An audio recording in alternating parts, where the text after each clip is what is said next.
Meet Dr. Saheed Opeyemi Adebisi. Today, he is a researcher and global leader holding the title of Doctor of Philosophy, a credential that grants him a seat at the table of international scientific discourse. That title carries a weight established over centuries. Beginning in 12th century Europe, at universities like Bologna and Paris, the doctorate evolved into the highest academic degree, signifying the mastery of a specific field of knowledge.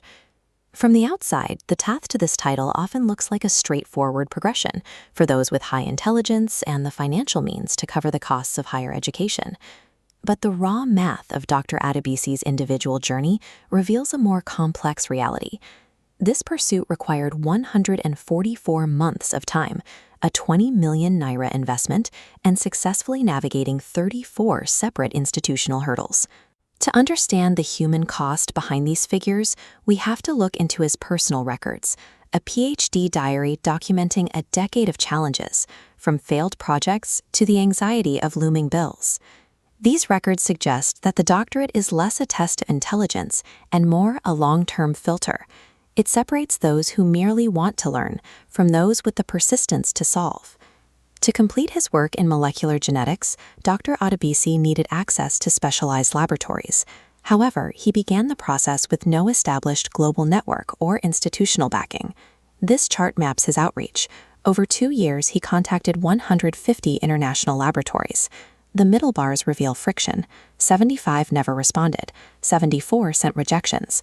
The 0.67% success rate was achieved only when a German scientist finally opened his network. This breakthrough followed 200 days of continuous waiting, a period defined by negative feedback that tested the candidate's emotional management. Navigating this volume of rejection requires a specific kind of discipline. In a system built on peer review and gatekeeping, a negative reaction to one of these rejections can derail a project before that single breakthrough ever arrives. Securing a laboratory partnership is only the first phase.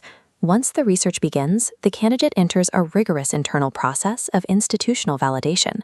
For Dr. Adebisi, this included a 3-year period of debate with his supervisor just to finalize a research niche that aligned with modern sustainability challenges. This chart maps the university's quality assurance gauntlet. The research passed through 34 distinct administrative and academic gates. It is highly cyclical. The top bars show 7 proposal defense iterations, while the middle bars represent 5 rigorous audits for plagiarism and formatting compliance. These gates function as a quality control mechanism.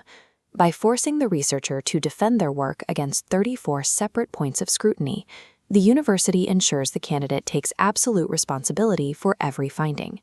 Surviving this institutional friction is what transforms a student into an independent leader, someone capable of defending complex scientific solutions against global critics. After 12 years of field activities, laboratory research, and digital analysis, the degree is finally awarded. But the final entries in Dr. Adebisi's diary suggest a different perspective on the achievement. He notes that the title itself is secondary to the capabilities and the network gained during the struggle.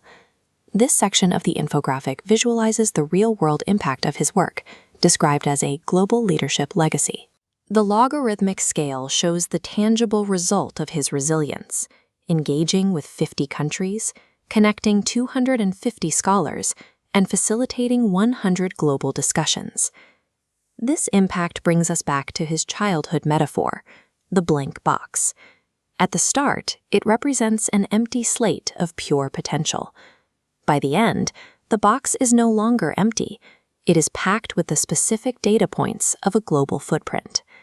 The PhD is the process of filling that blank slate with enough persistence and evidence to create a tool capable of solving real-world problems.